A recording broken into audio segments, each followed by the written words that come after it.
ज़रात जो पेट्रोल डलवाने के लिए आते हैं, तो क्या वो आपको तंग नहीं करते थे, हूटिंग नहीं करते थे? मैंने बड़ी सी नज़रों का, बहुत सी बातों का, बहुत सी गंदी हरकतों का सामना किया, बहुत सी चीज़ें फेस की हैं, लेकिन मैंने वहाँ से नौकरी इसलिए नहीं छोड़ी कि मेरे पास कोई और सहारा नहीं। मैं किसी से मतलब कुछ खास नहीं मांगती, बस इतना कहूँगी कि अगर किसी ने मेरे लिए कुछ करना है तो मुझे एक अच्छी सी पोस्ट पे खड़ा कर दें, ताकि मैं सुबह काम पर आऊँ और शाम को घर जाऊँ और मुझे पता हो कि मैंने ज़िम्मेदारी से इस काम को करना है। अस्सलाम वालेकुम नाज़रीन, DNR के साथ मैं हूँ आपका होस्ट शहजाद अमान।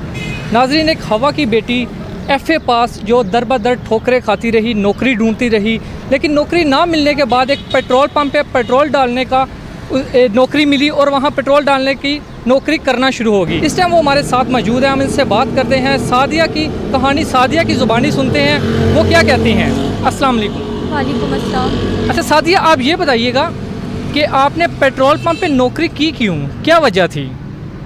सर, मैंने कोरोना की वजह से, लॉकडाउन की वजह से बहुत जगह पर सीवियाँ दी थी, मुझे कोई रिस्पॉन्स नहीं था और मेरी मामा की तबीयत दिन ब दिन ख़राब होती जा रही थी। मुझे किसी ने बताया कि पेट्रोल पंप पर उनको गर्ल्स की ज़रूरत है फीलिंग के लिए। मैंने वहाँ पर CV ड्रॉप की और मैं दूसरे दिन मतलब वहाँ पर इंटरव्यू देने के लिए गई। उन्होंने मुझे कहा कि आप दूसरे दिन ही मतलब जॉब ज्वाइन कर सकती हैं, आप काम पर आ सकती हैं। मैंने सर वहाँ पर इसलिए काम को शुरू कर लिया कि मेरे घर में ना ही तो कोई पैसा था कि मैं अपनी अम्मी की दवाई करवा सकती और ना ही कोई ऐसा सहारा था मेरे पास, इसीलिए मैंने वहाँ पर पेट्रोल पंप पर मर्द बन के काम करना शुरू कर दिया। तो आपके भाई किधर हैं? मेरे भाइयों का मुझे नहीं पता वो किधर हैं, शादीशुदा हैं, 2 साल हो गए उनको।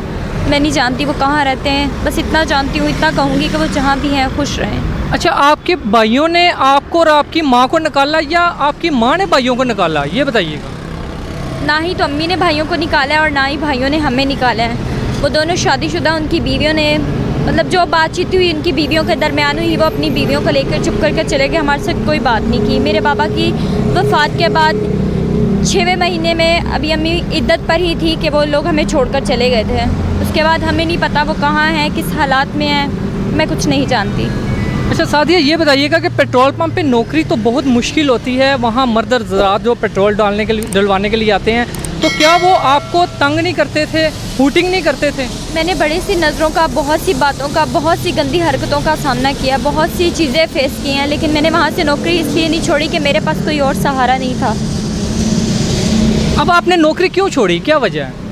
मेरी नौकरी छोड़ने की सिर्फ एक ही वजह है कि मेरी वालदा साहबा बहुत बीमार थी। मैंने उनसे एडवांस मांगा था और उन्होंने मुझे एडवांस नहीं दिया। यही बात आके घर मैंने अपनी वालदा को बताई तो उन्होंने कहा कि जब हमारी बीमार कुर्सी पर ही किसी ने हमारे काम नहीं आना तो फिर हमें कोई ज़रूरत नहीं है कि हम लोगों के सामने जाके लोगों में खड़े और उनकी गंदी नज़रों का सामना करें। तो सादिया, अब आप ये बताइएगा कि अब आपके पास कोई नौकरी है, कोई सहारा है, आप अपने माँ की मेडिसिन कहाँ से ले रही हैं, कहाँ से गुजारा कर रही हैं, ये बताइएगा। अभी तक तो कहीं से भी नहीं हो रहा, बस वैसे कि जहाँ भी मैंने इंटरव्यू दिए हैं, कुछ लोग ऐसे हैं कि जिन्होंने मेरी हेल्प की है, मतलब किसी ने मेरे मकान का रेंट दिया है, किसी ने अम्मी के दवाई के पैसे दिए हैं, लेकिन इस वक्त मेरे पास अभी कोई जॉब नहीं है। मैं जैसे पहले बेसहारा थी वैसे अभी भी बेसहारा हूँ। अच्छा सादिया, आप ये बताइएगा कि आप क्या मैसेज देंगे, किससे अपील करेंगे आप, जो ताकि आपकी कोई मदद हो सके? मैं किसी से मतलब कुछ खास नहीं मांगती, बस इतना कहूँगी कि अगर किसी ने मेरे लिए कुछ करना है तो मुझे एक अच्छी सी पोस्ट पे खड़ा कर दें, ताकि मैं सुबह काम पर आऊँ और शाम को घर जाऊँ और मुझे पता हो कि मैंने ज़िम्मेदारी से इस काम को करना है। कितनी तालीम है आपकी? मैंने FA किया हुआ है। अभी आपने कहीं CV जमा करवाई, कहीं आपको नौकरी की ऑफ़र हुई है उसके बाद, पेट्रोल पंप के बाद? जी सर, मैंने मतलब बहुत जगह CV जमा करवाई है, बहुत जगह से कॉल्स भी आई हैं, लेकिन कॉल सेंटर का काम वो बिल्कुल इंतहाई घटिया काम है। मैं उस काम को बिल्कुल नहीं करना चाहती, उस लाइन में तो मैं बिल्कुल भी नहीं जाऊंगी, चाहे वो मुझे 50,000 रुपये ही क्यों ना दूँ। मैं उस लाइन में बिल्कुल काम नहीं करना चाहती। और उन्हीं के 3-4 कॉल मुझे आई हैं कि आप कॉल सेंटर में ज्वाइन कर लें, लेकिन मेरी अम्मी इस चीज़ को बिल्कुल अच्छा नहीं समझती और जिस चीज़ को मेरी वालदा अच्छा नहीं समझती उसको फिर मैं भी अच्छा नहीं समझती।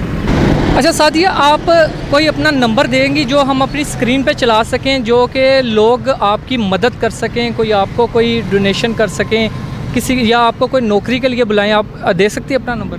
जी सर, आप लोगों के पास जो नंबर है वो आप स्क्रीन पर दे सकते हैं, लेकिन सिर्फ उन लोगों के लिए, प्लीज़ उन लोगों से मेरी रिक्वेस्ट है जिसने मेरी हेल्प करनी है वो मुझे फ़ोन करे, ना कि बिना मुझे फ़ोन करके तंग किया जाए और परेशान किया जाए। जी नाज़रीन, आपने सादिया की बात सुनी, ये है हवा की बेटी जो दर बदर की ठोकरें खा रही हैं। कहाँ है रियासत मदीना की बात करने वाले, कहाँ है NGO जो कहते हैं जी हम लोगों की लाखों रुपए की मदद करते हैं, ये है असल हकदार, इसकी मदद करनी चाहिए।